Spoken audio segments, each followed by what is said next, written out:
Hello दोस्तों, स्वागत करते हैं आप सभी का आपके अपने यूट्यूब चैनल जैकपुर पे। आज के इस वीडियो में हम लोग क्लास 10th का सोशल साइंस का ऑब्जेक्टिव वीकली टेस्ट को डिस्कस करने वाले हैं। आप लोगों का कहना था कि सर वीकली टेस्ट को करवा दीजिए, भैया वीकली टेस्ट को करवा दीजिए, क्योंकि वीकली टेस्ट का जो क्वेश्चन है वो आपके बोर्ड एग्जाम में पूछा जा सकता है। क्योंकि ये जो सारे जो क्वेश्चन है वो आपके बोर्ड द्वारा पूछे जा रहे थे। आप लोग देख पा रहे हो, झारखंड शैक्षणिक अनुसंधान एवं शिक्षण परिषद।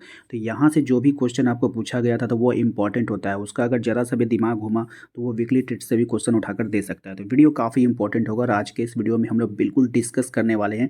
शुरू से लेकर अंत तक बने रहिएगा और यदि आप हमारे चैनल पे पहली बार आए तो प्लीज़ चैनल को सब्सक्राइब करके बेल आइकन को दबा लीजिएगा, ताकि आने वाली हर एक वीडियो का नोटिफिकेशन आपके मोबाइल पे जाए। चाहे आप हिंदी मीडियम से है, चाहे आप इंग्लिश मीडियम से है, आप दोनों के लिए ये वीडियो काफ़ी इंपॉर्टेंट होने वाला है। ठीक है, तो चलिए हम लोग डिस्कस करते हैं क्वेश्चन नंबर 1 को। क्वेश्चन नंबर 1 में सबसे पहला सवाल आप देख पा रहे हो, कह रहा है कि कॉमन बिल तथा न्यू इंडिया का प्रकाशन किसने किया था। ये क्वेश्चन है, who published common bill and new India. Option से आपका एनी बेसेंट है, गांधी है, पटेल हैं और तिलक हैं। तो इसका जो राइट आंसर हो जाएगा वो हो जाएगा आपका option number A, Annie Besant. क्या हो जाएगा? ऑप्शन नंबर ए हो जाएगा, एनी बेसेंट हो जाएगा। इसको आप लोग याद कर लेना अच्छे से, मोस्ट इंपॉर्टेंट सवाल है, वेरी वेरी इंपॉर्टेंट है। ठीक है, तो चलिए आगे बढ़ते हैं। देखिए, वीडियो को लाइक कर दीजिएगा, काफ़ी मेहनत लगता है आप लोगों के लिए वीडियो बनाने में। तो वीडियो को लाइक करना है, शेयर करना है और कमेंट जरूर करना है कि वीडियो कैसा लगा है। ठीक है, क्वेश्चन नंबर 2 पे आइए, कह रहा है all India Trade Union Congress की स्थापना किस वर्ष हुई थी। देखिए, all India Trade Union Congress, ये कांग्रेस की स्थापना नहीं बोला, कांग्रेस की स्थापना तो 1885 में हुआ था, आप लोगों को पता है। लेकिन यहाँ पे दूसरा बात कहा जा रहा है कि ऑल इंडिया ट्रेड यूनियन की स्थापना कब हुई थी। ऑप्शन है आपके पास, in which year was the All India Trade Union Congress established.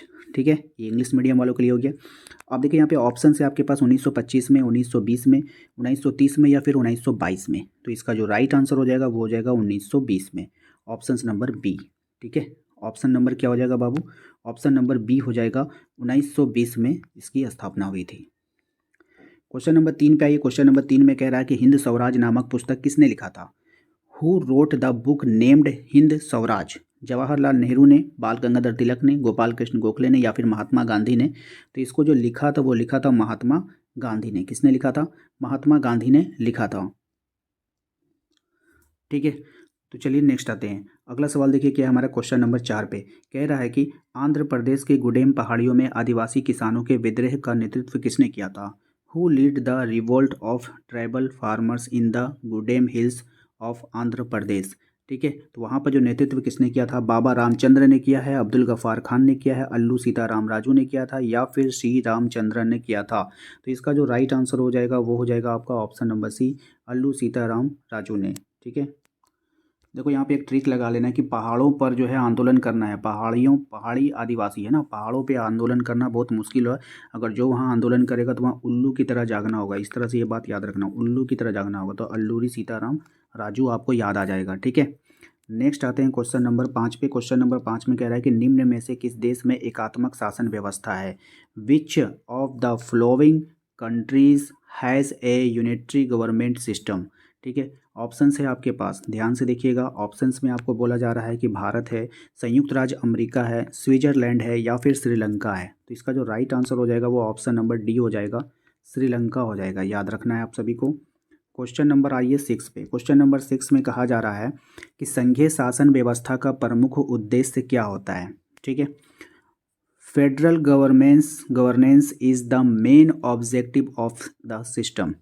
देश की एकता, क्षेत्रीय विविधताओं को का सम्मान, विभिन्न स्तर पर सत्ता का बंटवारा, उपरोक्त में से सभी। तो इसका जो राइट आंसर हो जाएगा वो हो जाएगा ऑप्शन नंबर डी, उपरोक्त में से सभी। ठीक है, याद रखिएगा ऑप्शन नंबर डी।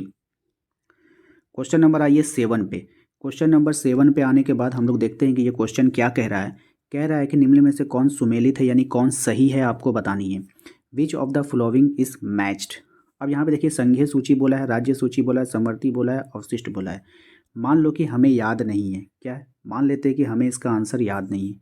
अब इसका आंसर कैसे करेंगे? अब देखिए यहाँ पे पुलिस है, तो भैया पुलिस जो होता है ना वो हर राज्य का अलग अलग होता है, ये राज्य का मैटर होता है, तो संघ में तो ये जाएगा नहीं, ये पहले कैंसिल हो गया। कृषि हर राज्य का अलग अलग होता है भाई। हो सकता है कि झारखंड में चावल अधिक खाते हैं लोग तो यहाँ चावल ज़्यादा होगा, पंजाब के लोग गेहूँ ज़्यादा खाते हैं तो वो गेहूँ होगा। तो ये राज्य का मैटर है, ये संघ का मैटर नहीं है। ठीक है, तो यहाँ पे कैंसिल हो गया। बात समझ में आई कि नहीं। अब हम बात करें राज्य सूची की। राज्य में देखो यहाँ पे प्रतिरक्षा, क्या राज्य देश की रक्षा कर सकता है? नहीं कर सकता भाई, ये तो पहले कैंसिल हो गया, ये भी गलत है। ठीक है, अब आते हैं समवर्ती सूची में। तो समवर्ती सूची में क्या, अब यहाँ पे देखिए ऑप्शन नंबर डी में केवल अवशिष्ट शक्तियाँ। तो भैया अवशिष्ट शक्तियाँ जो होती है ना वो केवल और केवल केंद्र सरकार के पास होती है, तो ये भी गलत है क्योंकि अवशिष्ट संख्या राज्य सरकार के पास नहीं होगी। तो बच गया कौन? ऑप्शन नंबर सी, समवर्ती सूची। वन, विवाह और उत्तराधिकारी, इसमें एक वर्ड छिटा हुआ है शिक्षा। शिक्षा भी जो है आपका समवर्ती सूची का विषय है। तो ऑप्शन नंबर सी हमारा यहाँ पे राइट आंसर होगा।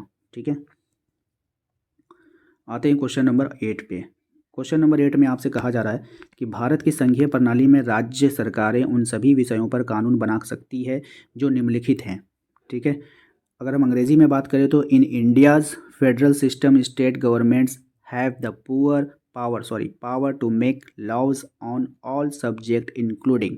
ऑप्शन से आपके पास संघ सूची है, राज्य सूची है, अवशिष्ट विषय है, समवर्ती सूची है। ठीक है, तो यहाँ पर आप लोग देखोगे तो जो राज्य सरकारें जो कानून बना सकती है तो वो राज्य सूची के लिस्ट में जो जो है उस पर कानून बनाती है। ऑप्शन नंबर बी हो जाएगा।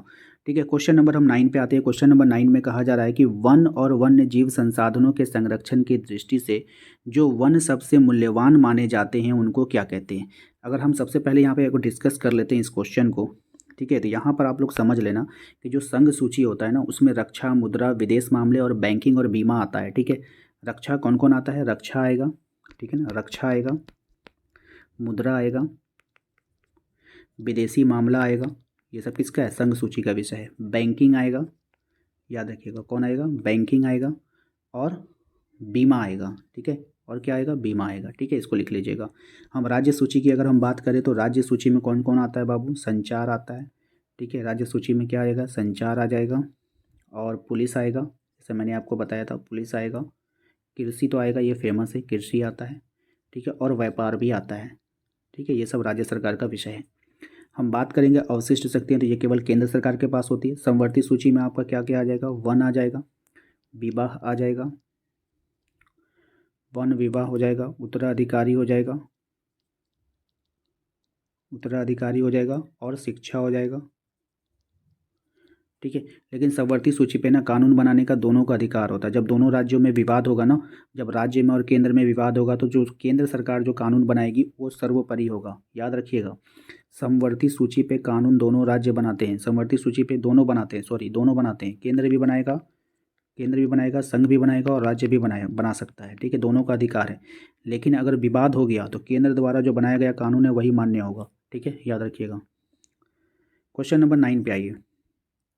क्वेश्चन नंबर 9 में कहा जा रहा है कि वन और वन्य जीव संसाधनों के संरक्षण की दृष्टि से जो वन सबसे ज़्यादा मूल्यवान माने जाते हैं उन्हें क्या कहते हैं। तो भाई वो आरक्षित हो जाता है, रिजर्व हो जाता है वो। ठीक है, ऑप्शन नंबर डी हो जाएगा। ठीक है, क्वेश्चन नंबर आइए हम लोग और यहाँ पे आप एक चीज़ हमें बताइए कि जो वन होता है ना वो रिजर्व हो गया, और ये जो वन होता है, सॉरी, ये जो वन होता है ना इसको आपको बताना है कि ये जो वन होता है भारत में सबसे ज़्यादा वन कहाँ पाया जाता है। तो वो होता है आपका मध्य प्रदेश में। कहाँ पाया जाता है इसको याद रखिएगा। ठीक है, वन महोत्सव कह रहा है कि वन महोत्सव पेड़ों का त्यौहार कब मनाया जाता है। तो ये जुलाई के प्रथम सप्ताह में मनाते हैं, 1 से 7 जुलाई। ठीक है, ऑप्शन नंबर ए। ठीक है, तो वन महोत्सव जो हम लोग मनाते हैं वो मतलब जुलाई के प्रथम सप्ताह में। तो प्रथम सप्ताह कब होता है? 7 दिन का सप्ताह होता है ना, तो 1 से 7। ठीक है, 1 से 7 जुलाई हो जाएगा। ठीक है, बात समझ में आया। अब देखिए पेड़ों, अब इसको जुलाई महीना कैसे याद रखेंगे, अगस्त होगा कि दिसंबर होगा, ये सब कैसे याद रखेंगे। तो देखिए जुलाई जो से होता है। ठीक है, जो से क्या होता है? जल होता है। तो हम लोग पेड़ों का महोत्सव इसलिए मना रहे हैं कि पेड़ों को ज़्यादा से ज़्यादा लगाएंगे जिससे वर्षा हो पाए, जिससे जल बरसे। ठीक है, पेड़ों के कारण क्या होती है? वर्षा होती है, तो वर्षा हो पाए, जल बरसे। ठीक है, इस तरह से याद रखिएगा, जौ से जल, जौ से जुलाई। आइए हम लोग आते हैं नेक्स्ट सवाल पे। कह रहा है कि भारतीय वन संरक्षण का मुख्यालय कहाँ है। शिमला में है, देहरादून में है, और नई दिल्ली में है, और मुंबई में है। ठीक है, कहाँ पर है आपको बतानी है। तो इसका जो राइट आंसर हो जाएगा वो हो जाएगा ऑप्शन नंबर सी, देहरादून में। ठीक है, कहाँ पर है बाबू? देहरादून में है। क्वेश्चन नंबर 12 की बात करें। क्वेश्चन नंबर 12 में आपसे कहा जा रहा है कि छोटा नागपुर क्षेत्र में मुंडा और संथाल जनजातियाँ किन पेड़ों की पूजा करते हैं। तो ये महुआ और कदम पेड़ों की पूजा करते हैं। ऑप्शन नंबर बी हो जाएगा। ठीक है, इसको याद रखना है आप सभी को, option number B. Question number आते हैं 13 पे। क्वेश्चन नंबर 13 को ध्यान से देखिएगा, ये काफ़ी इंपॉर्टेंट है आपके एग्जाम के लिए। कह रहा है कि रमेश, सुरेश, नरेश और राकेश 4 भाई हैं। रमेश खेतों में काम करता है, सुरेश किसी फैक्ट्री में काम करता है, मजदूरी करता है, नरेश एक शिक्षक है और राकेश एक टैक्सी ड्राइवर है। इनमें से किसका कार्य सेवा क्षेत्र के अंतर्गत आता है, यानी कि सर्विस प्रोवाइड करता है। देखिए यहाँ पे रमेश जो होता है ना, रमेश क्या कर, रमेश खेतों में काम कर रहा है, रमेश सुरेश फैक्ट्री में मजदूर है। तो सेवा क्षेत्र में ना रमेश है ना सुरेश है। जहाँ रमेश और सुरेश होगा उसको काट दो, यहाँ पे सुरेश है इसको काट दो, यहाँ पे सुरेश है और राकेश है, देखो यहाँ पर भी ये भी कटेगा। यहाँ पे सुरेश और रमेश नहीं होना चाहिए, तो यहाँ पर देखिए सुरेश भी नहीं है और रमेश भी नहीं है, सिर्फ नरेश और राकेश है। तो यही आंसर होगा, क्योंकि नरेश जो है एक शिक्षक है वो सेवा क्षेत्र हो जाएगा, और राकेश क्या है एक टैक्सी ड्राइवर वो भी सेवा प्रदान कर रहा है, इसीलिए ऑप्शन नंबर डी हो जाएगा। ठीक है। क्वेश्चन नंबर आते हैं 14 पे। कह रहा है अल्प बेरोजगारी तब होती है जब लोग, देखो अल्प बेरोजगारी किसको बोलते हैं, जैसे मान के चलो ना हम पढ़े लिखे हैं, हम मान के चलो हम बीए पास हैं, ठीक है, तो हम बीए पास हैं, लेकिन हमको कोई भी नौकरी मिल सकता है, छोटा मोटा कुछ भी मिल सकता है, लेकिन हम ज़बरदस्ती ठेला चलाएंगे, ठीक है, तो आप क्या बोलोगे, ये आपके आपके लायक जॉब नहीं है, लेकिन हमको जॉब मिला है, ठीक है, ऐसा नहीं कि हम नहीं मिला, हम कर रहे हैं, हमको कुछ पैसा मिल रहा है, लेकिन ये मेरे लायक नहीं है, ठीक है, हमने उतना पढ़ाई किया है, पर्सनैलिटी है, ये हम पर सूट नहीं कर रहा, लेकिन फिर भी हम कमा रहे हैं, तो उसी को हम लोग कहते हैं अल्प बेरोजगारी। बेरोजगार नहीं है, काम तो कर रहे हैं, लेकिन वो मेरे लायक नहीं है, लेकिन फिर भी कर रहे हैं। ठीक है, बात समझ में आया कि नहीं। तो यहाँ पे आप देखोगे सीधा सीधा इसका आंसर क्या हो जाएगा, अपनी क्षमता से कम काम कर रहे हैं, वर्किंग बिलों का काम करना नहीं चाहते, सुस्त ढंग से काम करना चाहते हैं, उनके काम के लिए भुगतान नहीं किया जा रहा है। ठीक है, तो यहाँ पर हो जाएगा इसका ऑप्शन नंबर ना ए हो जाएगा। ठीक है, क्या हो जाएगा, ए हो जाएगा, अपनी क्षमता से कम काम करें, यानी मेरी क्षमता बहुत ज़्यादा है, ठीक है, हम कुछ भी कर सकते हैं भाई, हम अकाउंट्स देख सकते हैं, हम बच्चों को पढ़ा सकते हैं, लेकिन ये सब काम ना करके हम कम क्षमता वाला काम कर रहे हैं। ठीक है, बात समझ में। क्वेश्चन नंबर 15 पे आई। क्वेश्चन नंबर 15 में आपसे कहा जा रहा है कि सवेतन छुट्टी का प्रावधान किस क्षेत्र में होता है, यानी कि आप छुट्टी में भी हो लेकिन आपको पैसा मिलेगा, तो वो सरकारी नौकरी में होता है जो भाई संगठित होता है। ठीक है, तो ऑप्शन नंबर बी हो जाएगा। क्वेश्चन नंबर आते हैं हम लोग 16 पे। कह रहा है कि परिवहन, भंडारण, संचार, बैंकिंग सेवाएं और व्यापार किस क्षेत्र की गतिविधियां हैं। अब देखिए यहाँ पे बैंकिंग हो गया, ठीक है, सॉरी कहाँ गया भैया, बैंक, बैंक सेवा क्या होता है, सेवा होता है, ये सब क्या सेवाएं, यहाँ पे सेवा लगे तो सेवा क्षेत्र, देखो यहाँ पे सिंपल है भाई, ऑप्शन नंबर बी। ठीक है, तो उम्मीद करते हैं कि आप लोगों को आज का ये वीडियो पसंद आया होगा। वीडियो पसंद आए तो प्लीज़ वीडियो को लाइक करना है, चैनल पे पहली बार आए तो सब्सक्राइब करके बेल आइकन को जरूर प्रेस कर लीजिए, ताकि आने वाली हर एक वीडियो का नोटिफिकेशन आपके मोबाइल पे जाए। मिलते हैं हम लोग अपने अगले वीडियो में। Thank you.